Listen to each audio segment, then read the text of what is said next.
शानदार खेले, जानदार खेले, बॉलिंग आउटस्टैंडिंग, फील्डिंग तो लाजवाब थी।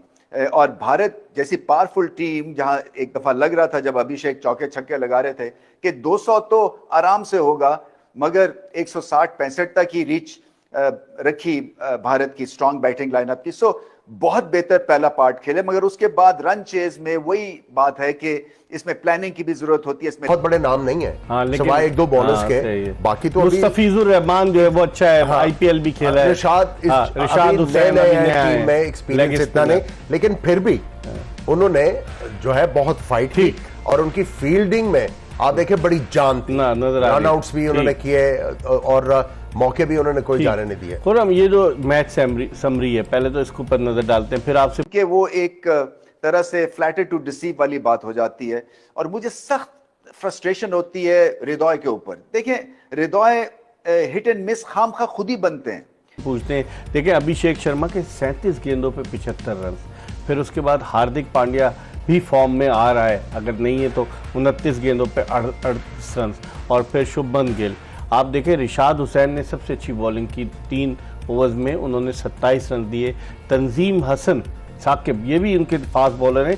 ओ भाई क्या है ये, कैसा प्लेयर है? एज ए भारतीय 100 इख्तलाफात सही, लेकिन भाई प्लेयर आउटस्टैंडिंग। भाई ये सुपर से भी बहुत ऊपर है ये बंदा। भाई किसी को इसकी कोई कमजोरी नहीं मिल रही। पहले बैटिंग करना और रन चेज की बैटिंग में बड़ा फर्क होता है। मिडिल ऑर्डर में पहले बैटिंग करते हुए आप चांस ले सकते हैं, आप इम्प्रोवाइज कर सकते हैं। नमस्कार दोस्तों, जिस तरह से टीम इंडिया ने बांग्लादेश को एक तरफा तरीके से हरा दिया है, उससे पाकिस्तानियों की इस वक्त सांसें अटक सी गई है, क्योंकि पाकिस्तानियों का कहना है कि टीम इंडिया अब तो फाइनल में पहुंच चुकी है और पाकिस्तान भी अब पहुंचने वाला है, जिससे भारत और पाकिस्तान के बीच एक बार फिर से महामुकाबला हो सकता है। यही कारण है कि पाकिस्तान इस बात को लेकर के काफी ज्यादा चिंतित है कि भारत के अभिषेक शर्मा और कुलदीप यादव गेंदबाजी में काफी ज्यादा फॉर्म में चल रहे हैं, साथ ही बुमराह भी अच्छी गेंदबाजी कर चुके हैं, जिसे लेकर के पाकिस्तान इस वक्त काफी ज्यादा चिंतित और लगातार यही बात कर रहे हैं। यदि पाकिस्तान का सामना भारतीय टीम से होता है तो पाकिस्तान के लिए लगातार मुश्किलात खड़ी होती हुई नजर आ रही हैं। लक की भी, और लक मिली इसलिए कि इतने ज्यादा फिर से भारत के फील्डर्स ने कैचेस छोड़ दिए। सैफ बहुत आला खेले, मगर एंड रिजल्ट वैसा नहीं था जैसा कि पहला पार्ट था। सो जब तक के दोनों हिस्से मैच के अच्छे नहीं खेलेंगे बांग्लादेश या फॉर दैट मैटर पाकिस्तान अच्छी टीम्स के अगेंस्ट, तो प्रॉब्लम में रहेंगे। क्योंकि आप खुल के भी खेल सकते हैं, क्योंकि टारगेट सामने नहीं होता, आपने टारगेट बनाना होता है। जब टारगेट सामने हो और इतना मुश्किल टारगेट ना हो, तो आपको मिडिल ऑर्डर में सिचुएशन के हिसाब से खेलना। ये नहीं हो सकता कि आप एक टेल एंडर की तरह हिट मार के और आउट हो जाएं और कोई अपने आप को चांस भी ना दें। सो अपने आप को अगर वो चांस नहीं देंगे और इस तरह से अच्छी टीम्स के अगेंस्ट आउट होंगे, तो फिर वो रेट नहीं किए जाएंगे। और मैं इसलिए उनको रेट करता हूं कि उनमें ट्रिमेंडस पोटेंशियल है और वो मैच विनर साबित हो सकते हैं, प्रोवाइडेड कि वो रन चेज और सेटिंग अ टोटल का फर्क जान ले। बाकी जो कहानी है वो भारत की थी। भारत जो है फाइनल में पहुंच चुके हैं। फील्डिंग बहुत बेहतर करनी पड़ेगी, क्योंकि एक आध दफा आपको छूट मिल सकती है, मगर बार बार इस तरह के अगर आप कैचेस छोड़ेंगे और फाइनल में अगर मुकाबला पाकिस्तान से होगा, बड़ी मुश्किल पड़ जाएगी। और दूसरी बात यह भी है, मुझे लगता है कि थोड़ी सी ओवर कॉन्फिडेंस भी है भारत की टीम। चले रीजंस हैं इसलिए कि बहुत ही बड़ी टीम बन गई है, मगर फिर वो कहीं ना कहीं उस ओवर कॉन्फिडेंस की झलक दिखती है फील्डिंग में कह लें, या जिस तरह से वो टास्क को अपनाते हैं। ऐसा लगता है कि उनको पता है कि वो बहुत रिस्क के साथ भी अगर आउट भी होते गए तो फिर भी मैच जीत लेंगे। ठीक है, ये पॉइंट उनका, मगर अच्छी टीम या फाइनल में अगर पाकिस्तान से मुकाबला होता है तो उस मैच का प्रेशर और होगा। सो प्रेशर में फिर से इनको स्विच ऑन करना पड़ेगा, और स्विच ऑन और स्विच ऑफ करना क्रिकेट में सबसे मुश्किल काम है, क्योंकि आपकी इंटेंसिटी वैसी होनी चाहिए थ्रू आउट द टूर्नामेंट। जब कुलदीप बॉलिंग करने के लिए आए, छा गए वो आते साथ ही। देखिए, मुझे कई दफा ना बड़ा ताज्जुब भी होता है, क्योंकि दुनिया क्रिकेट में जो फैंस ज्यादातर हैं ना, वो या तो फास्ट बॉलर्स के हैं या बल्लेबाजों के हैं। स्पिनर्स के बहुत कम इस तरह से फैंस होते हैं। हालांकि कुलदीप जो है वो सुपरस्टार है अपने शोबे में।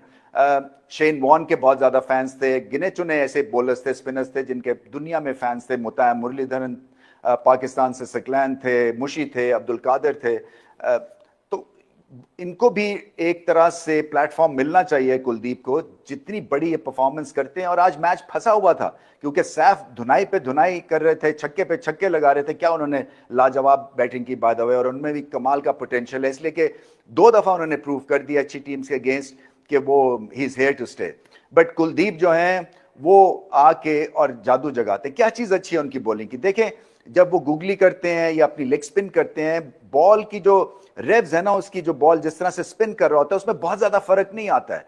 जब वो गूगली कर रहे होते हैं तो स्लाइट वेरिएशन होती है स्पिन के ऊपर बॉल की, और इसी तरह से जब लेग स्पिन कर रहे होते हैं तो उसी जगह से लेग स्पिन करते हैं, रेव्स भी ऑलमोस्ट उतने ही होते हैं जितनी कि वो रॉन्ग वन करते हैं।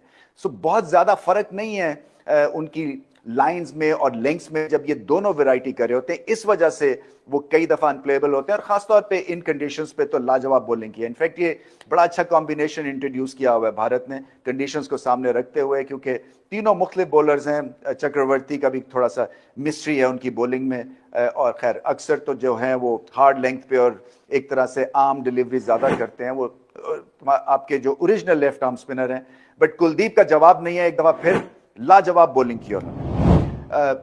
भारत की जो बैटिंग थी वो बिट्स एंड पीसेस में अच्छी चली थी। अभिषेक तो खैर लाजवाब बैटिंग की उन्होंने, और जिस अंदाज से वो बैटिंग करते हैं तो लगता तो ऐसे ही है कि वो बॉल मिस ही नहीं कर सकते। उनकी जो ग्रेटनेस बैटिंग की है कि वो जो है ना राइजिंग बाउंस के ऊपर चौके और छक्के लगा सकते हैं, गुड लेंथ के ऊपर चौके और छक्के लगा सकते हैं, अच्छे बॉल्स पे चौके छक्के लगा सकते हैं, इसलिए एक्साइटिंग है। बुमराह जो थे वो पहले 1-2 ओवर्स में तो 1.5 गज उनका गेंद घूमा, मगर अभी तक उस तरह की स्ट्राइक फोर्स नहीं बने हैं जैसे कि हम एक्सपेक्ट कर रहे हैं। तो उनके लिए भी जब टीम जीतती है तो ठीक है, ऐसी इंडिविजुअल परफॉर्मेंसेस पसे पर्दा चली जाती हैं, but from individual greatness point of view I think अभी तक उन्होंने वैसा मैच नहीं खेला है जैसे कि सब उनके फैंस एक्सपेक्ट कर रहे थे। भारत के पास जो उनका आखिरी मैच है वो एक तरह से डेड रबर हो गया है, क्योंकि श्रीलंका बाहर हो गए हैं। सो उसमें एक्सपेरिमेंट भी कर सकते हैं, बेंच के कई प्लेयर्स को भी खिला सकते हैं। डूबे जो है उनको कुछ करना है अपनी बैटिंग के मुतालिक, इसलिए कि मिडिल ऑर्डर में आते हैं, और अगर आपका स्ट्राइक रेट ठीक ना हो तो फिर आपकी पोजीशन भी डगमगा जाती है। इसी तरह से संजू सैमसन आज उनकी बैटिंग नहीं आई, वो पाकिस्तान के अगेंस्ट थोड़े से इफी दिख रहे थे।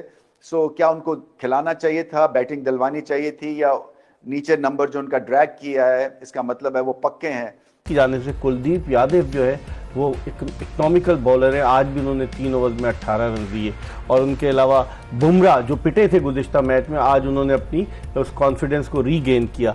तो इस हिसाब से चक्रवर्ती, ये तीनों मेन बॉलर हैं, पाकिस्तान के खिलाफ ये मुश्किल डाल सकते हैं।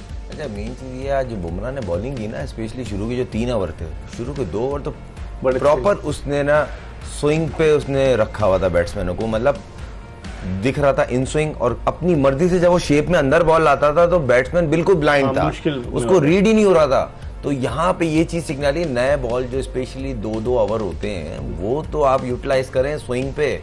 ये स्विंग, क्योंकि हमारे बॉलर्स का एक्सपीरियंस, पेस, फिर लेवल हमारा है। हम क्या इंडिया के खिलाफ साइम अयूब से कराएंगे बॉलिंग, शाहीन शाह ये तो कॉम्बिनेशन पे कि कप्तान, क्योंकि हारिस रऊफ तो फर्स्ट चेंज पर आते हैं, नई गेंद का देखें, ये अब आपको स्टेप तो लेना पड़ेगा, एक एंड से शाहीन और दूसरे एंड से कौन करेगा, और इस चीज का अभी तक हल नहीं। फहीम अशरफ से करा सकते हैं नई गेंद। देखिए